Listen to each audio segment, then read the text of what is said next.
Assalamu alaikum wa rahmatullahi wa barakatuhu. In the exciting build up to the Minara Business Awards on the 28th of October, inshallah, that Hilaal TV is proud to be broadcasting live. We're speaking to a few of the nominees and getting their very interesting stories. I have a very interesting individual with me today, Dr. Shabnam Abdoola. Thank you so much for joining us. Assalamu alaikum wa rahmatullahi wa barakatuh. Walaikum salam, Muhammad. It's a real honor to be here. So thank you for having me. Now, as I said, we had some lovely, interesting discussion prior to this interview, and I'm hoping that that comes through, in the interview and in the chat that we have. But tell us a little bit about your story. I think it's a long CV and a long profile, but tell us a little bit about your story. Okay. I think what's important to know is because I'm nominated or a finalist in the professional category, let's start with that. So I'm a duly qualified speech language therapist and audiologist by profession, with a master's degree in early childhood intervention, which is actually my passion, early childhood development and helping them. And then I have a PhD in the field of speech language pathology, which again focused on the youngest of our populations. Okay. So that's the qualification space. My story, I have over 15 years of experience in both the public and the private healthcare sectors in this country. And then I also have various lecturing roles, both at the University of Wits and at the University of Pretoria. So that's what I do. That's my day job, if I may. And then I've got experience in running a private practice. And then I'm also the founder of Raised in Africa, okay, which is an innovative ecosystem business. Now, Raised in Africa, very interesting from what you told me. Tell us a little bit more about it, please. Sure. So Raised in Africa is an expression of my personal purpose and my mastery in terms of my profession. So it brings that together. It is an innovative, like I said, ecosystem approach that allows parents, caregivers, and really to connect and to collaborate with each other and with professionals, resources, and services that they really need to raise their children with nurturing care. I believe that that is really a requirement for Africa to reach its true potential through our children. So, interesting at this point, I mean, you mentioned the word purpose, and yes, I think that's extremely important as a universal principle, as how we live our lives, we run our businesses, we follow our, and then the second P, which is passion. And what I feel resonating from you is just pure passion about what you do. Tell us a little bit about the scary statistics regarding ECD or early childhood development and how important early childhood development is.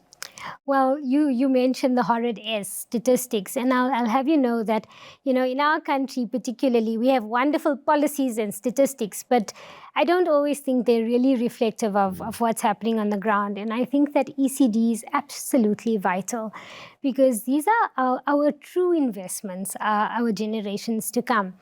And we talk about legacy.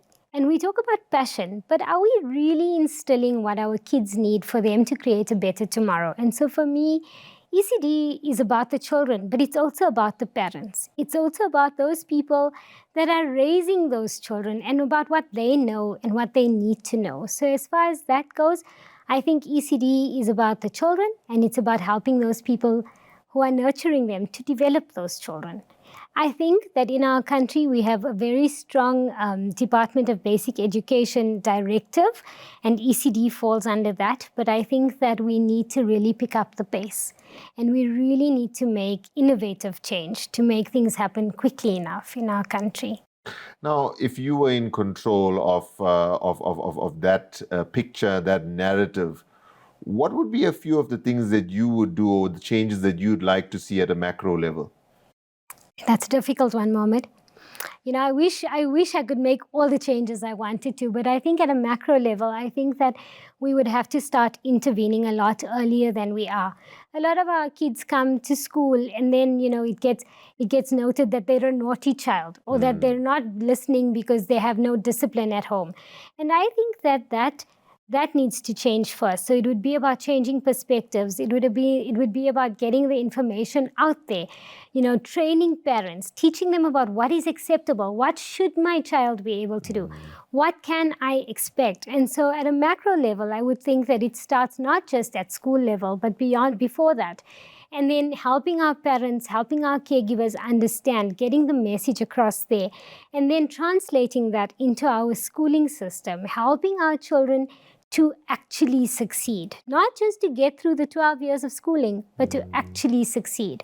And I think, again, I'm going to touch on passion. It's about instilling passion in children, not just trying to get them to a point where, and let's face it, even our typically developing children get to a point where they say, I need to become a lawyer, a doctor, a dentist, something like that.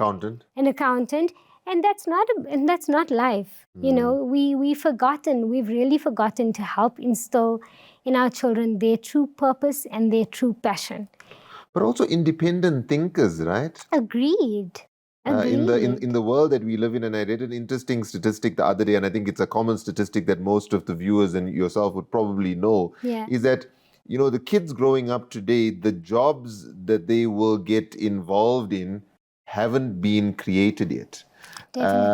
So the only way of navigating a world like that would be through independent thought, logical thought processes, something, a layman calls common sense, perhaps. And I think that's what, we're seeing the result of that not being prevalent in a child growing up when you start corresponding with someone, in the adult world. And there's a lot of frustration that gets then into that communication, because I often feel that, the most dangerous people out there are those who don't know what they don't know. And that becomes scary. Of course. Because they're making decisions not only for themselves, but in their families, their employees. And very often that can create a whole lot of conflict. I agree.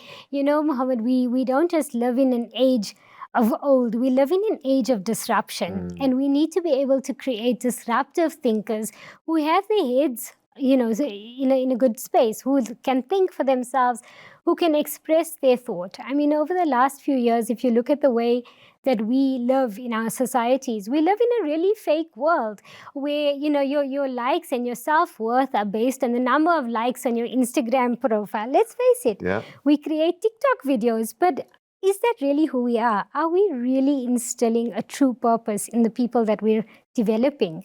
And we're not. And you know what you say? It's interesting that you say we need people who can think and who have common sense.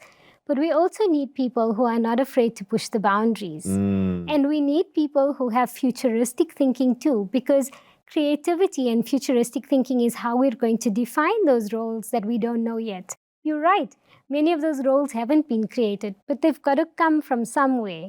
Yes, sure. I think there's, I'm really enjoying this discussion so much, but we've run out of time.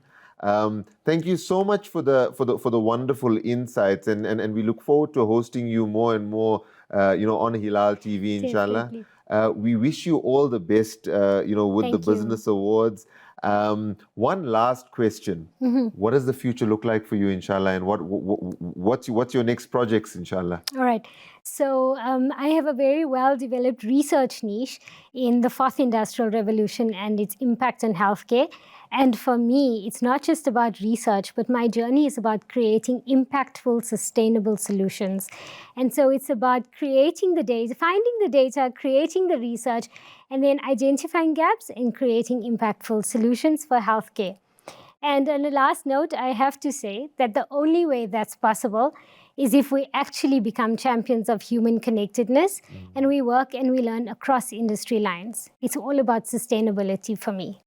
No, I said it was the last question, but now you piqued my interest when you said human connectedness, and I think especially after the time that we've come out of, COVID lockdown, I believe people have become more insular, by nature of the events that have occurred.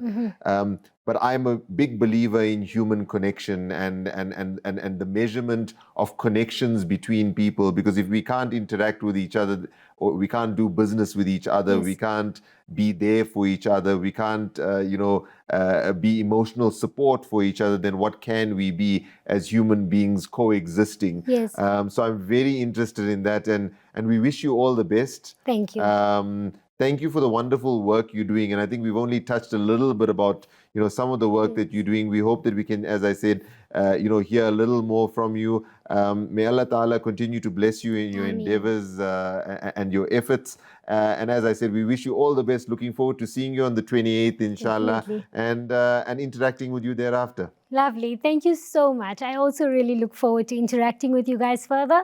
And thank you for the opportunity. Jazakallah. Assalamu alaikum wa Walaikum rahmatullahi wa barakatuh. Walaikum salam.